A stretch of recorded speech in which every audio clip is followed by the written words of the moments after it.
What's up, guys? Just a few hours ago, we put up a huge upload. Sethington Rollins opening up completely and candidly how he feels about CM Punk returning to WWE and a potential match between the two. In Rollins' words, there is great animosity that he has toward Punk. It was a really good discussion that we had. We went through word for word, quote by Seth Rollins to CM Punk. There's a lot to talk about. It's a really good upload. Hopefully you guys caught it. If you didn't, make time for it for sure.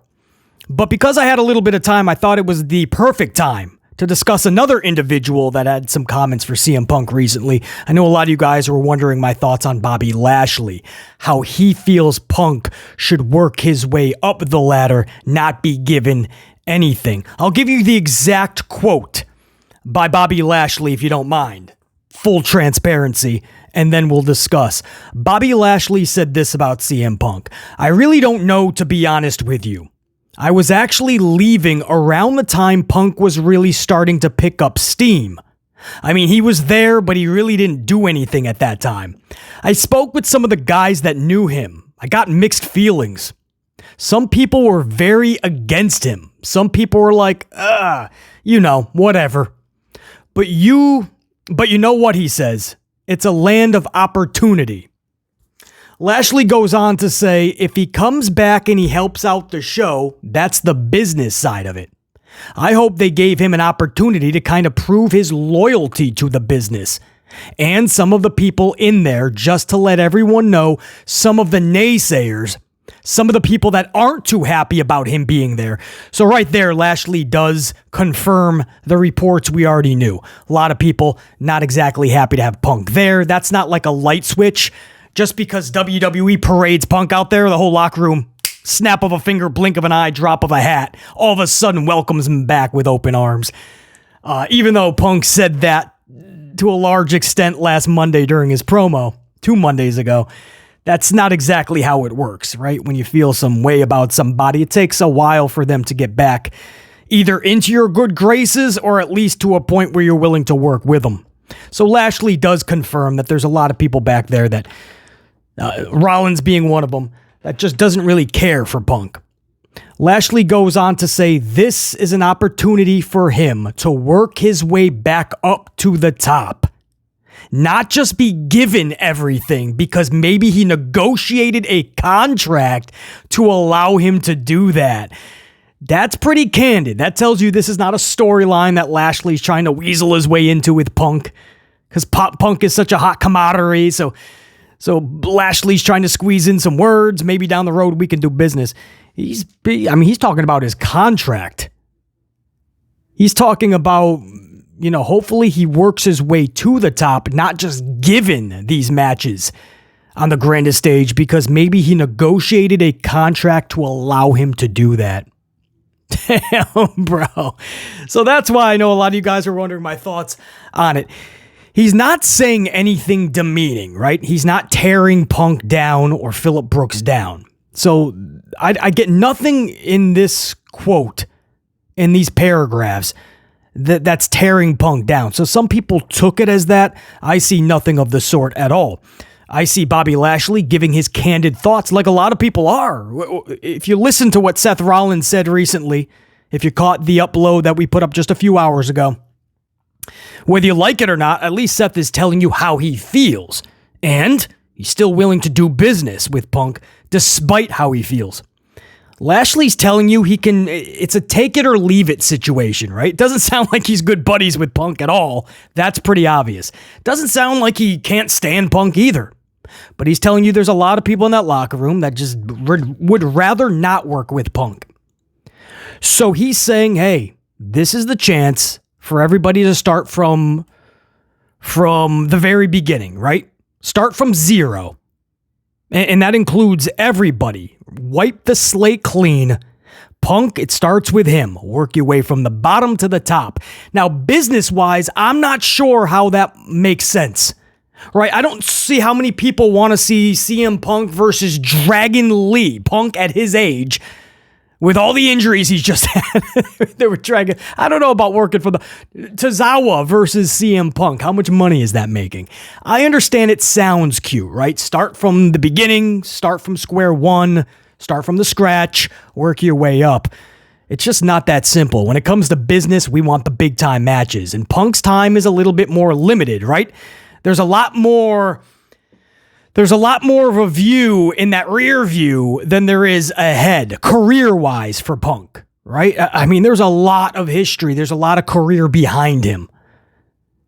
So we kind of have to act a little bit faster. We have to see CM Punk versus Owens, or CM Punk versus Rollins, or CM Punk versus Roman Reigns, CM Punk versus... I don't know, who's the big heels? I don't know. Maybe if Punk is a big enough face and Gunther is a main event heel in the future, then Gunther... We have to start seeing those matches sooner rather than later. So I understand, work your way from the bottom to the top. It's not feasible. Punk is too big of a name. He's a superstar personified. And you got to strike while the iron is hot. And that's the problem where AEW went wrong, right? I mean, they had him in there in 6-man tags all the time with FTR. Come on, that nobody needs to see CM Punk tagging with FTR in a 6-man tag. And the ratings showed you that. So I understand what Lashley's saying. And I also think he means beyond just the booking of, right? I truly believe that Bobby Lashley just means... even in the locker room, just kind of start from zero. Relax, deep breath. Let's try this again, right? And if he's willing to do that, hopefully the locker room's ready to do business and everything will be better. So first and foremost, my thoughts is he's not degrading at all, or berating, or bringing down, or dragging down Punk at all. Secondly, he's giving you his candid, honest thoughts on how Punk needs to be going forward, behind the scenes, and his booking. I agree with some of that.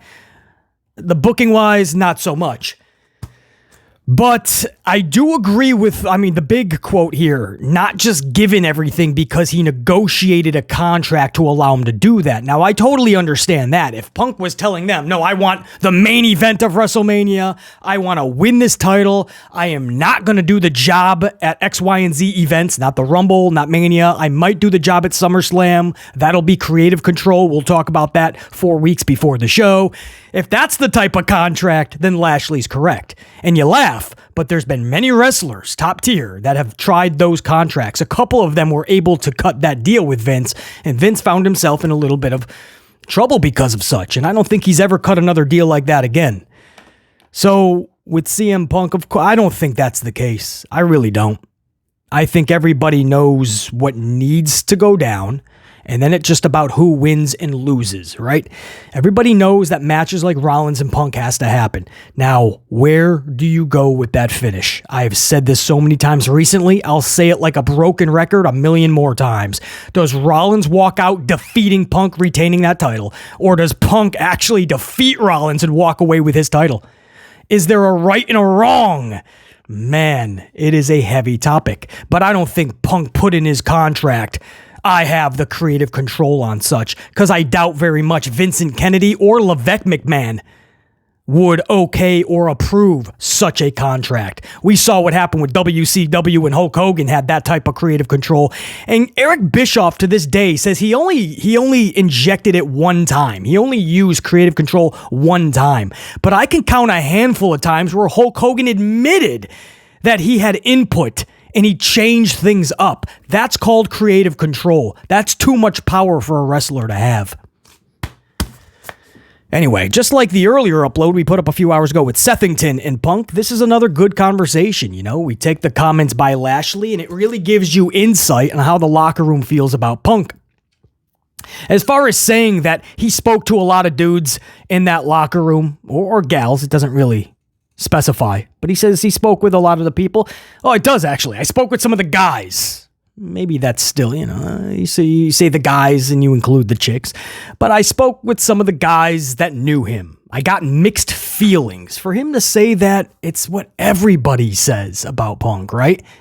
Again, I'm not so much interested in going to the past because we already know that past Punk was a dick. Cool. Done. He admitted that, right? He used to call himself a lovable prick, I think is what he called himself. Okay. Now, though, everybody's older. Everybody has had enough with the drama. Let's do business, right?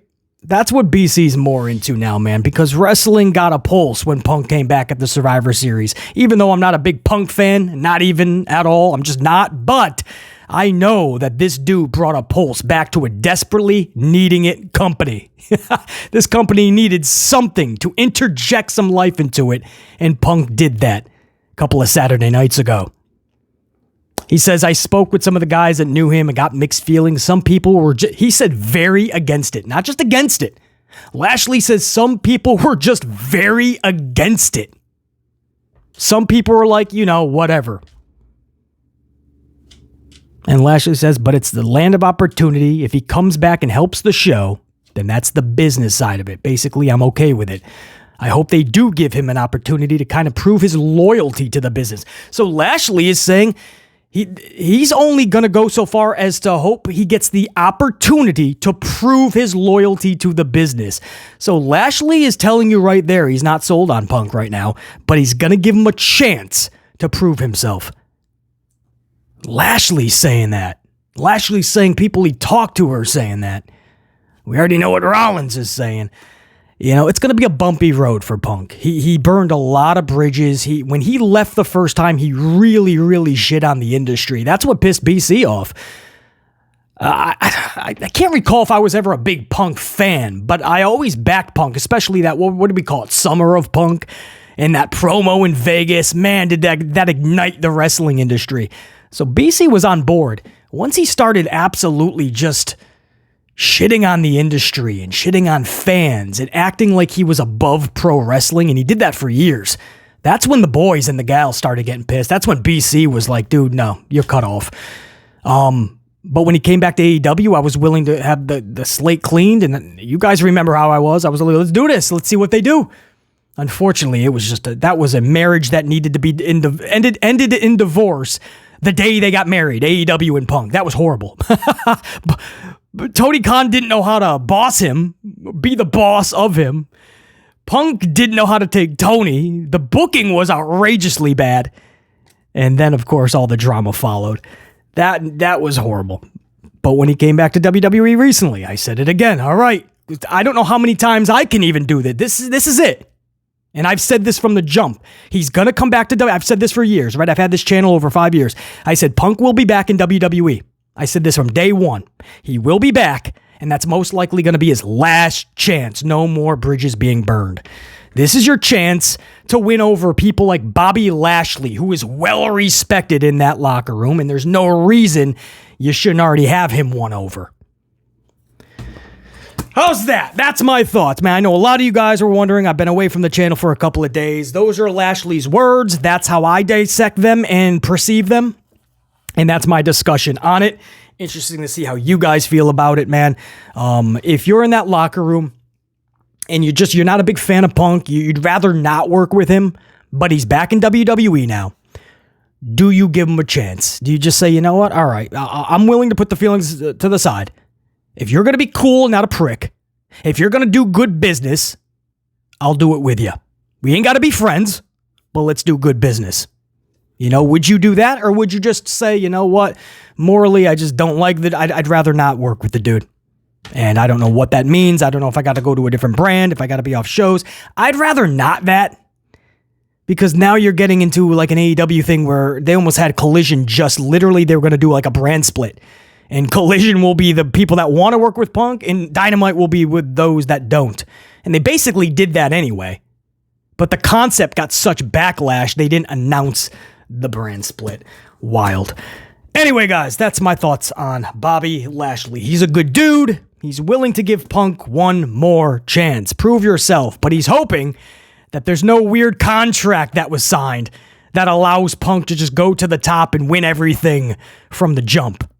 Again, I agree on one hand. On the other hand, he has to have big matches from the jump. This is not CM Chump. This is CM Punk. It's a big name still. It's polarizing. He's polarizing. You got to kind of put him in there with big names. And again, you know, the time is winding down for his career. There's more days in the past of his career than ahead. So you can't wait too long. You can't have CM Punk in there with one half of Alpha Academy, or, you know, CM Punk in there with even my boy Cameron Grimes, right? To the moon. I love Cameron, but you can't. If your Punk's gonna wrestle, it's got to be big time matches, man, and it's got to make sense, and there's got to be a massive story behind it, just the way that's got to be. All right, enough of that. That's all of the heavy stuff. Now on to some fun topics. Listen to this, man. Brock Lesnar's daughter, Maya Lesnar. She just set a record at Colorado State for shot put. Now, I wish I could tell you exactly what shot put consists of. I know I've seen it in the Olympics. If you go to big campuses, you'll see people training, practicing. I don't know what you want to call it. But you basically, you do a little spinneroonie in a little zone, and you catapult this ball or sphere. I think it's like metal too, right? It's a 16-pounder for the men, and I believe the women do 8 pounds. And you just launch this thing like really far. And to nobody's surprise, I would believe, Maya Lesnar just set a record at Colorado State. I'll give you guys the actual, this is the actual report from the New York Post. You guys ready for this? So Maya Lesnar, the daughter of WWE legend Brock Lesnar, is off to a strong start in her junior season on the track and field team at Colorado State. Maya broke the school record in indoor shot put while competing at the Mines Alumni Classic, where she finished first in weight throw with a mark of 21.11 meter last weekend. She broke the previous record of 17.55 with a mark of 18.50. That's like shattering the record, moving her to the number 1 position in Colorado State's top 20. While she currently leads the nation in women's indoor shot put. Maya was named the Women's Field Athlete of the Week following her first place finish. A new PR and a new school record, Maya wrote in a post on Insta, which featured a vid on the record-breaking performance. Maya Lesnar, bro. Now, I gotta tell you, jeans are incredible, man. I literally, if you told me that Brock Lesnar came back, not as Cowboy Brock, but as Cowgirl Brock, I probably would have believed you. Brock Lesnar grew his hair out. I would have believed you. I mean, this could, we always talk about the next big thing, right? Everybody's always like, who's the next Brock Lesnar? It actually becomes nauseating. It becomes ridiculously stupid. There can never be another Brock Lesnar. But damn, Maya Lesnar could be the next Brock Lesnar. That's wild. I know, it's genes, right? That's his kid, so of course she's gonna look like. I get it. I know how it works. It's just wild how some individuals just look identical to their parents. Maya is Brock Lesnar. Brock is Maya. Maya is Brock. Finkel is Einhorn. Einhorn is Finkel. Finkel is Einhorn? Einhorn's a man? Ace Ventura, Pet Detective, Jim Carrey. If you guys have never seen Pet Detective, do yourself a favor. It's one of the best movies ever created. You'll laugh your ass off. Anyway, man, in all seriousness, all joking aside, congrats to Maya Lesnar, man. What? I didn't even know she was that old. I still think of Brock and Sable as like a young couple. Is that from Sable, though? Maybe that was from another man, or maybe that is Sable's. Sable's. I don't really get into it that deep with these individuals, but I will say I always thought that Brock's kids were a little bit younger, and it's just wild to know that like they're not just in college. They're doing Brock Lesnar type things in college. I mean, the sky is the limit for these individuals these days, man.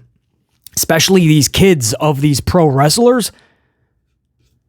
But that also could be a problem too. You know, because where does that end? Like pro wrestlers shouldn't just be given a slot because they're a kid of a legend or a former pro wrestler. You still have to have that look, that feel, that vibe. There has to be that personality, that it factor. I'll give you guys a for instance, if you don't mind. Check this out.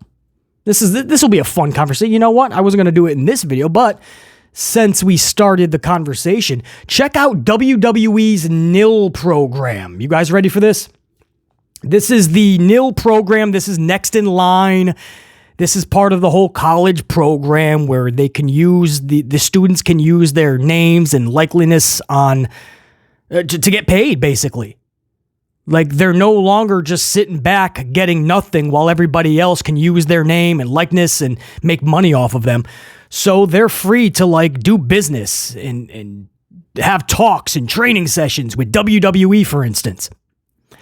So WWE recently announced the signing of 14 college athletes to Next In Line, which is its name, image, and likeness program. This is the fourth Next In Line set of recruits for WWE. And from each batch, you're going to see a couple, 2, 3 bare minimum go to WWE. Now, some of them might make it, right? Hopefully some do have the charisma, the personality, that it factor. But at what point are we just bringing in just a bunch of just athletes just for the sake that they're athletes in college? Because that's not pro wrestling, man. Sometimes you need the dude at the bar that you just discovered, right? Because that's how Hulk Hogan, a lot of them would discover a lot of these wrestlers. Either at the bar, maybe they're at the gym, right? They're at the grocery store and the person in front of them is 6'7", 320, has this aura and this presence about them. Yeah, maybe we want to see a little bit of that. How many more athletes can we get that don't have charisma, that don't have a personality, that don't have that it factor? I understand it's 2023 and a lot of fans just want to see wrestler A and wrestler B do a lot of athletic sequences. Well, you're going to love this then. Let's take a look at some of these individuals. And this is all in fun, don't worry. But, let's just give a first glimpse, and BC I'll tell you what I see. So this is the whole crop of the fourth installment of recruits in Next In Line. Let's start with where do you guys want to start? Let's start top row, far left with this female, top row, far left. Okay, look at her. Okay, we'll call her Twinkle Toes Teresa, about to ballerina herself right into a Disney movie. I'm not sure if she's ready to get into a wrestling ring or make a TikTok video. But that could be going against who? Nia, Shayna, Zoe? Believably? We're just taking ballerinas and dancers and gymnasts, and we're hoping that they're going to captivate the entire wrestling world. That's not how it works. You got to have more in you than just being a gymnast. Twinkle Toes Teresa, unreal. Let's go one right next. Let's work our way to the right. Let's go to linebacker Lenny, we'll call him, right? Linebacker Lenny. He didn't get the memo to leave your helmet at home for picture day. You can tell. You can absolutely tell that we're going to hear in every interview going forward that this guy does till the end of time. We're going to hear how, back in my day, I could have been a first-round draft pick in the NFL. But WWE really wanted me. So I did that instead, but I could have been a Super Bowl Hall of Famer.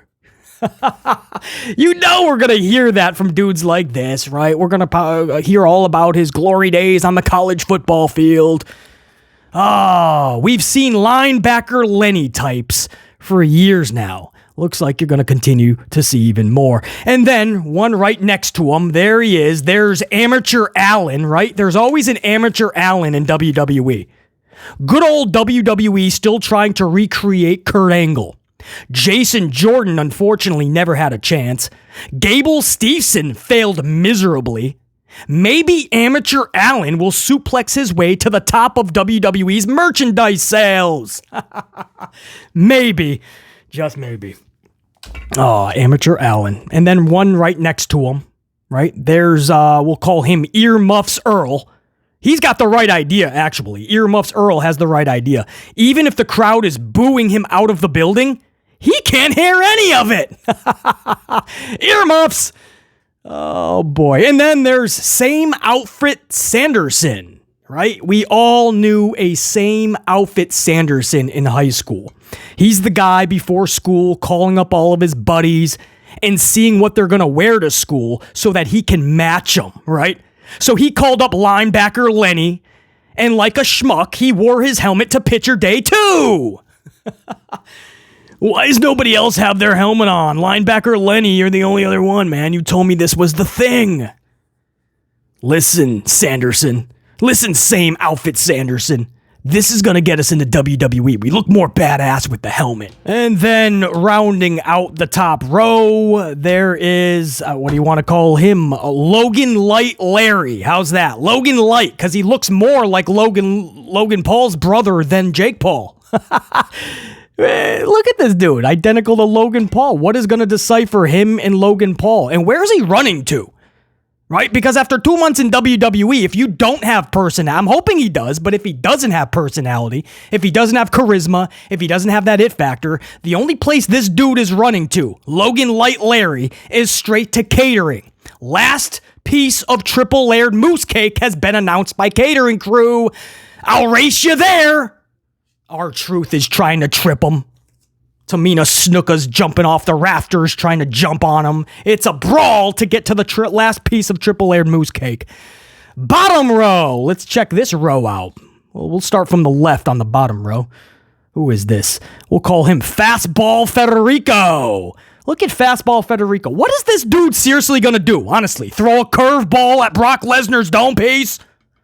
Perhaps his finisher to pin Braun Strowman is going to be the awe-inspiring, ultra-devastating fruit change-up. It's like a fruit roll-up, but it'll be a different variation, right? It'll be the change-up roll-up finish, right? Because that's the only way this guy's going to win anyway, right? How do you beat anybody in WWE? You just give him a roll-up, right? Nobody in WWE, doesn't matter your size, doesn't matter how big you are. It seems nobody can kick out of a roll-up. So just put your own kind of touch on the roll-up. The change-up. Right? That'll be his best pitch. The change-up finisher. Federico. Fastball Federico. Yeah, that's what I'm going to call that dude. The next two. Who are these two? Okay, they both get a pass. These ladies get a pass. Don't even bother with NXT. Send them right to WWE. Don't pass go. Don't collect $200. Go straight to WWE's main roster because they are beautiful. More of these two, please. Damn. I don't even care if they just put a microphone and hopefully if they have charisma, it'll be like Kayla Braxton. I'm down with that. But they have to have charisma and personality. I'm sick of WWE putting a microphone in front of a pretty face, and it's just like a mannequin. They just, this weird, awkward smile, stupid question, and then they just stand in place with that smile, and then we cut to Michael Cole.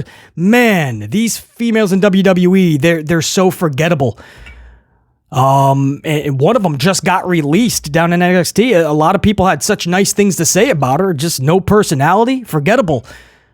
There's Jackie Redmond on Raw. No shade, but nothing to remember. If Jackie Redmond was to get demoted to NXT or kicked off of or out of WWE, many people wouldn't think twice to even go, hey, where's Jackie Redmond?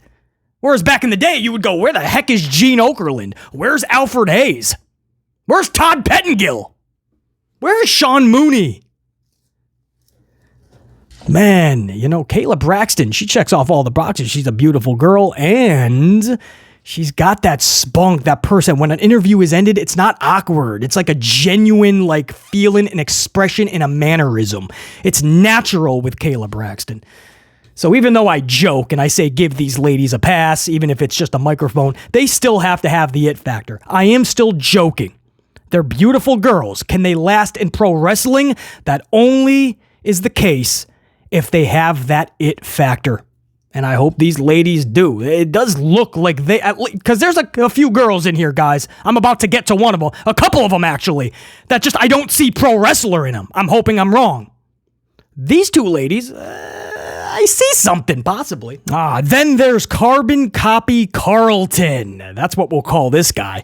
He's surely going to be pushed by WWE as the next big thing, right? We were just talking about that. He has that look where WWE is going to look at this dude and go, yeah, we're going to market you as the next big thing. Right? He's got the amateur background like Kurt Angle. He's got the physique like Brock Lesnar. He's got the look of Jay Jordan, but the charisma and personality of a Ricochet. Oh, come on. We're having a little bit of fun. Let's not act like Ricochet's got this ultra awesome personality and charisma that captivates you. Stop. Thank goodness this guy does a lot of gymnastic moves. Otherwise, Ricochet would have never, unfortunately, made it out of NXT. That's the truth. What's holding Ricochet back isn't just bad booking by Paul Levesque McMahon or Vincent Kennedy McMahon. No, what's holding Ricochet back is lack of captivation on the microphone. The lack of hooking people when you have a chance to hook people. Making people care about what you're doing. His best work actually came recently with Logan Paul. I was hoping to see more of that. There was a slight injury. He's supposed to come back any day now, Ricochet. So when he does, he better come back way better than when he left recently. Other than that, no, that is still a funny joke. The look of Jay Jordan, the physique of Brock Lesnar, the amateur background like Kurt Angle, and the aforementioned, but the personality and charisma of Ricochet. Oh, that's a funny joke. We'll see. We'll see what Carbon Copy Carlton brings to the table if he gets his chance in the future. Next up. Who's next? Oh, we'll call her. What do you want to call her? What do I see? We'll call her Costco Courtney. Costco Courtney. I look at her and I see a greeter at the front door of Costco. I hope she gets the right look and will be, captivated by her presence and presentation. But upon first impression, I'm seeing a manager at Macy's department store, basically. Costco Courtney. And next to her, Trackstar Talia. Yes, Trackstar Talia. Man, these are a dime a dozen. You got to be careful. I can already envision every single one of her promos going forward. I'm the best at this. I'm the best at that.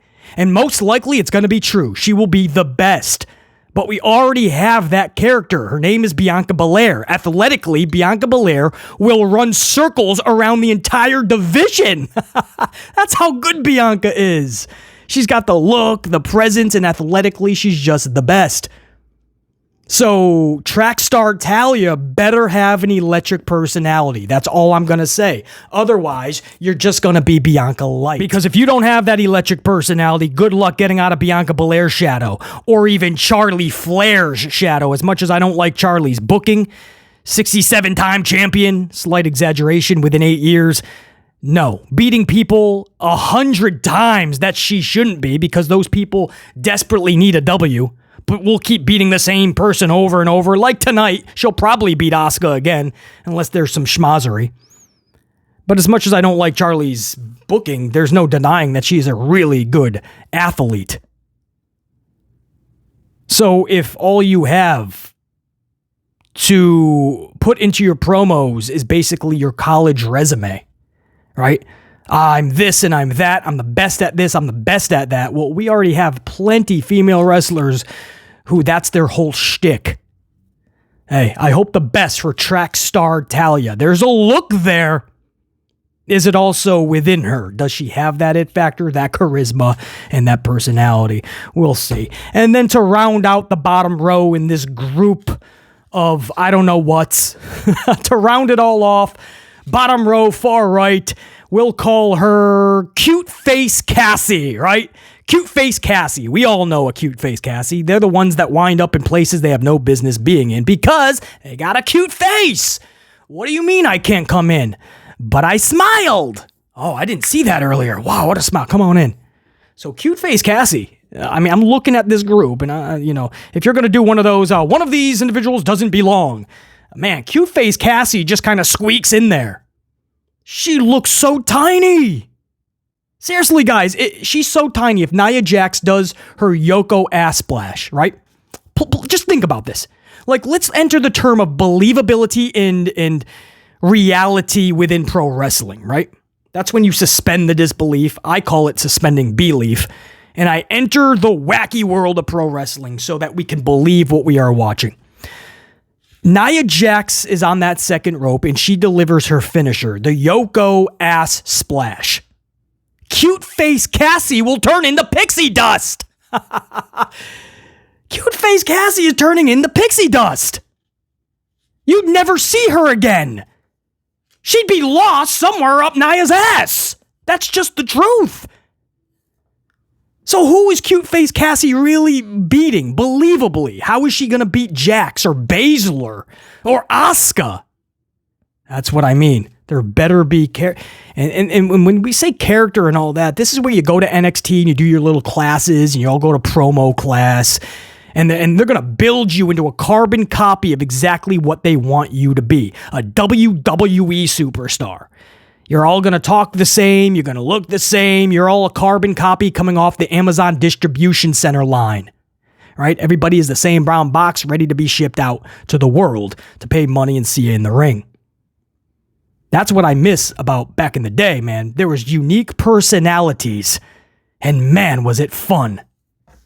Let's hope that cute face, as much as we're having fun, we're cracking some jokes, all in the name of fun, humor, and comedy. I really do hope if they bring her up to the main roster one day, that cute face Cassie is gonna bring it. So hold on, wait, we forgot one. What is this in the middle? There's a dude hidden in the middle. What is he? What is that?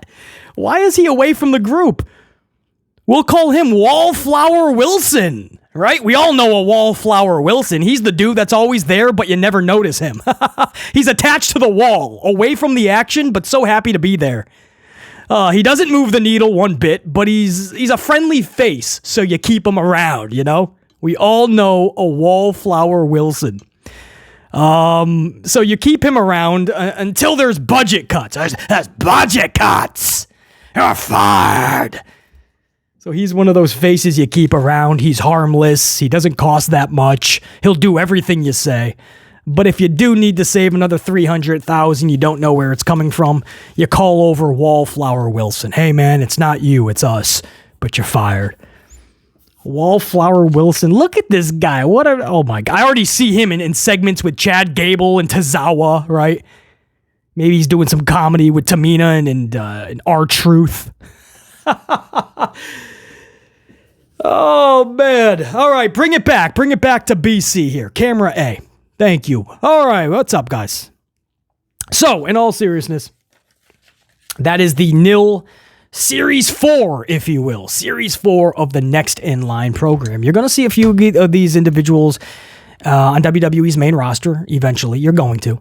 And I just hope that they do deliver. Most of them, just like the first 3 classes, guys, you're not going to see most of them, right? We're having fun, but a lot of what we're saying is true. WWE is going to know this, and you're not going to see most of these individuals. But there could be 1, 2, maybe even 3 of this class that gets a chance of the big time. And it's just the bigger issue that I have is this is all that WWE does now. They don't care about going to territories. They don't care about going and seeing who's wrestling where else. You know, unless it's big enough headlines, right? That's how they get some Japan talent. You know, the headlines are big enough and they're like, all right, we're going to take you before anybody else gets you. But most of the time, they don't care about going to the local bingo halls or checking out territories, whatever ones are left. They don't care about like discovering somebody in a bar or a restaurant or the gym. And I understand BC, it's different, man. It's not all about the big physique anymore. I get it, but you still have to have that wow factor. You still have to be larger than life. You still have to have personality, right? I think we all agree on that. Like when Earthquake, I mean, this was just a big dude, not even muscular, just a big dude, if you know what I'm talking about. But Earthquake was believable when he was squashing Damien, the snake of Jake the Snake. And we all felt something, man. Earthquake, how could you do that? You killed Damien, the snake. That was one of the most traumatizing moments as a kid. When Earthquake was in there with Hulk Hogan, you believe that he was a top heel. He's believable. I don't know, man. I mean, just getting a bunch of college athletes, and this is their new trajectory. You know, we're gonna just get more college athletes. It's all gonna be about the flips and the dives and the in-ring action. I hope we don't get away from the larger-than-life characters, the storylines. I say it all the time like a broken record. I gotta say it again. You know, Ultimate Warrior took so much flack for being a bad wrestler. I'll watch a 2-minute Ultimate Warrior match and feel something. I'll watch a 20-minute match with most of the wrestlers today. I'll feel nothing. I'll never go back and even watch it. It's about how you make the audience feel. Are you captivating them? Are you larger than life? Do you have personality? Or are you a charisma vacuum? Do you have charisma? Or are you a vacuum and you just suck up all the charisma in the room? Not everybody has it. Everybody wants a good personality and charisma, but not everybody has it. The problem with that is if you want to be a pro wrestler, you have to have it. Just getting a bunch of college athletes. I can't say I'm that excited for the future athletes of WWE. Or wrestlers, athletes, they're going to be just fine. Everybody's going to be doing all the cool moves and sequences. And I almost closed up shop without giving you guys the SmackDown preview, which by the time you guys get this upload is going to be like within a couple of hours. So let me give that to you real quick. You got CM Punk coming onto the show tonight to say some more words. I don't know if he's going to say anything about Rollins, especially after this new explosive interview that Rollins did recently. We talked about that a few hours ago on the channel. Check it out if you haven't. But we'll see what CM Punk has to say. I don't think it's going to be that controversial. It's the Tribute to the Troops show, so they probably just want Punk to be there because they're also advertising Cody Rhodes because, you know, brand split. Cody Rhodes is going to be back on SmackDown. We don't know why. They just say Cody Rhodes is returning to SmackDown. Randy Orton and LA Knight are going to join forces against Jimmy Uso and Solo Sikoa of the Bloodline. Dragon Lee versus Santos Escobar and Bob Lashley versus Karrion Kross. These are 2 matches in the United States title tournament. And Charlie Flair takes on Asuka of Damage Control. A rematch of a rematch of a rematch that we've seen 8,000 times. Most of them, Charlie has beaten Asuka. And not just beaten Asuka, but on grand stages when it mattered most to Asuka. Charlie defeated Asuka. I'm hoping we don't see it again. That is your preview for SmackDown. And of course, a lot of filler in between. BC will probably be with you guys late tonight for that review. It won't be live because I'll be doing my due diligence on the notes. I just don't have the time to be live. I can cut that. Hopefully I can get that within a half an hour and get that to you guys maybe by midnight. But there's a lot of travel this weekend, so I will not be able to do this review tomorrow morning. So hopefully I can get that in tonight. But you guys will get a SmackDown review at some point. That's what I got for you. Current status, we are out. Until next time, and there will be that next time. Top guys saying check you. Peace.